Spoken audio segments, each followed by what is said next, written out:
ബോർഡിൽ എഴുതിയിരിക്കുന്നത് no parking. എന്നാൽ പിലാത്തറയിലൂടെ പോകുന്നവർ അത് വായിക്കുന്നത് ഇവിടെ സൗജന്യമായി പാർക്ക് ചെയ്യാം എന്നാണെന്ന് തോന്നുന്നു. നിയമങ്ങൾ കാറ്റിൽ പറത്തി പിലാത്തറ അണ്ടർപാസിനടിയിൽ അനധികൃതമായി വാഹനം പാർക്ക് ചെയ്യുന്നവരുടെ എണ്ണം കൂടുന്നു. അധികൃതർ വലിയ അക്ഷരത്തിൽ ഇവിടെ ഒരു നോ പാർക്കിംഗ് ബോർഡ് വെച്ചിട്ടുണ്ട്. പക്ഷേ നാട്ടുകാർക്ക് അത് വെറുമൊരു അലങ്കാരം മാത്രം. ബോർഡിന് തൊട്ടു താഴെ തന്നെ കൃത്യമായി വാഹനങ്ങൾ പാർക്ക് ചെയ്ത് ലോക്ക് ചെയ്ത് പോകുന്ന കാഴ്ചയാണ് ദിവസേന ഇവിടെയുള്ളത്. മഴക്കാലമായാൽ പിന്നെ പറയുകയും വേണ്ട. നനയാതിരിക്കാൻ ടൂ വീലറുകളും കാറുകളുമെല്ലാം അണ്ടർപാസിനടിയിലേക്ക് പാർക്ക് ചെയ്ത് ഉടമകൾ സ്ഥലം വിടും. ഇതോടെ കാൽനടയാത്രക്കാർക്കും മറ്റു വാഹനങ്ങൾക്കും പോവാൻ വഴിയില്ലാതാകും.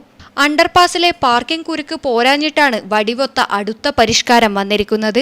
കണ്ണൂർ ഭാഗത്ത് നിന്ന് വരുന്ന ബസ്സുകൾ പിലാത്തറ സ്റ്റാൻഡിൽ കയറി മാത്രമേ പോകാവൂ എന്ന പുതിയ ഉത്തരവ് നിലവിൽ വന്നതോടെ കഥ മാറി. വഴിയിലെ അനധികൃത പാർക്കിങ്ങും ഇരുവശത്തു നിന്നുമുള്ള ബസ്സുകളുടെ തിരക്കും കൂടിയായപ്പോൾ പിലാത്തറ ടൗൺ ശ്വാസം മുട്ടുകയാണ്.